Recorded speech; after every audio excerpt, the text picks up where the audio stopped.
করব না ভিডিও করতে উঠলাম কয়টার দিকে তোমরা জানো? উঠলাম ভিডিও করতে 4:30টার দিকে। ভাবলাম যে থাক, আজকেও করব না। তো বৌমা বলল, চল, অনেক দিন থেকে তোমার ভিডিও হয়নি, তুমিও ভিডিও করবা। ঠিক আছে। তখন আমি বসেই ছিলাম বিছানার মধ্যেই না বসলে কি না খুব গরম লাগে, এই গরমে না আর উঠতে ইচ্ছা করে না। তো ভাবলাম যে থাক, ভিডিও করব না। তো করব না লাস্টে করতেই হলো 4:30টার দিকে। তো আবার কয়টা ভিডিও তাড়াতাড়ি ঝটপট করে তাড়াতাড়ি প্র্যাকটিস করে ভিডিও করে নিলাম। তো আমার আগের থেকে শরীরটা বন্ধুরা এখন খুব ভালো আছি, দেখতেই বুঝতে পারছো তোমরা। এখন আমি খুবই ভালো আছি।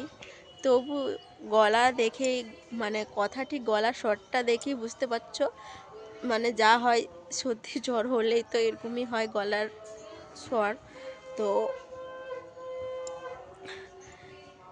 গলাটা মানে কাশতে কাশতে কি না কাশিটা হালকা হালকা আছে। ঘুমিয়ে যখন থাকি তখন লবঙ্গ বা আদা মুখে দিয়ে রাখি।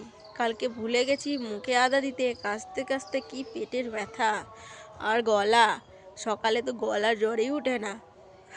তারপরে গরম জল দিয়ে গুলিগুচি করলাম, তারপরে গলার স্বরটা এখন ঠিক হয়েছে, বুঝলে? তো এখন আমি আগের থেকে এখন অনেকটা সুস্থ হয়ে আছি। তো যাক, সুস্থ হয়ে আছি বলেই আজকে ভিডিওটা করলাম। তো আজকেও ভিডিও করার ইচ্ছে ছিল না যতদূর, তো বললাম থাক, কবে থেকে করিনি, 3-4 দিন হয়ে যাবে ভিডিও করা হয়নি। যেগুলো আগের ভিডিও ছিল সেগুলোই ভিডিও ছেড়েছি, ওগুলোই ছাড়ছি। আর ওগুলো আছে, তাছাড়া ওগুলো অনেকগুলোই করে নিয়েছিলাম, তাছাড়া আছেও। তো যাক, ওগুলো ভিডিও ছিল। আমি ভেবে ভাবছি, মানে সরি, যখন আমি ভাবছি আমার যে ভিডিও তো আছে, আর কি ভিডিও করব। তো থাক। তো ও বললো যে চলো ভিডিও করি, তোমার তো হয়নি, তুমি তো আবার অসুস্থ ছিল, ভিডিও করতে নামোনি। আর তাছাড়া ওও বেচারা করতে পারছে না আমার জন্য করতে পারছে না, ধরে দিচ্ছি। আর দুজনাই মানে ছাদের মধ্যে করছি ভিডিও, তো বেশ ভালো লাগছে। একজনের যদি শরীর খারাপ হলে স্বাভাবিক এটা করতে ইচ্ছে করবে না, তাই ওও করে নি। যাক, 4:30 বাজুক, চলো ভিডিও করি। ওনার কথাই মতোই উঠে আমি ভিডিও করলাম। তো থাক, আবার ভগবানের কৃপায় আমার ভিডিও আবার হয়েই গেল। তো এখান থেকে ব্লগটা শেষ করলাম বন্ধুরা, বেশি বড় করলাম না।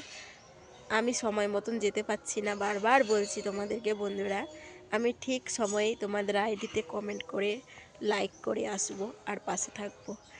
আর আমি হয়তো তোমাদের কমেন্টে যেতে পারছি না, আমি ভিডিও ছেড়ে দিচ্ছি কিন্তু কমেন্টে যেতে পারছি না। অবশ্যই আমার কমেন্টগুলোতে কমেন্ট করে যাবে বন্ধুরা, আমি ঠিক সময় তোমাদের কমেন্টে জায়গায় পৌঁছে কমেন্ট দিয়ে আসবো, লাইক দিয়ে আসবো। ভেবো না এই বন্ধু স্বার্থপর, আমি স্বার্থপর নই, আমি ঠিক সবাইকে কমেন্ট বক্সে চলে যাই আর কমেন্ট করে আসি, আর একটা করে লাইক তো দিয়েই আসি। আমি কোনো দিন কাউকে কমেন্ট করে আসি আর কাউকে ভাবিনি যে আমি কমেন্ট করে আসবো আর লাইক দেবো না, এটা কখনো হয় না। কমেন্টটা করলাম তো আবার অসুবিধা ফের লাইকটা দেওয়ার কি, তাই লাইকটাও আমি দিয়ে আসি। কমেন্ট আর একটা করে লাইক, এছাড়া আর কি বলো, আঙুলও তো ব্যথা হবে না।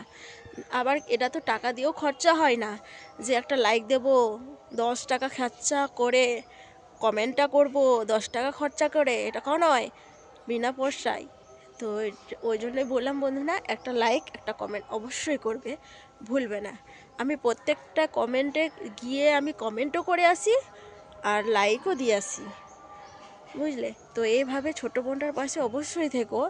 আর আমি ভিডিওগুলো ছেড়ে দিয়ে হয়তো আর ফাইলে আসতে পারলাম না কাউকে, আমার কমেন্টগুলো অবশ্যই কমেন্ট করে আসবে আমার ভিডিওগুলোতে, আমি ঠিক জায়গায় ঠিক পৌঁছে যাব তোমাদের কমেন্ট বক্সে বন্ধুরা। আমি কথা দিলাম তোমাদেরকে, এই বোনটার পাশে সবাই থেকো, আর আমি সবারই পাশে আছি। তো আজকের মতো টাটা, আর বেশি বেশি করে বোনটার ভালোবাসা দিয়ে এসে পাশে থাকবে।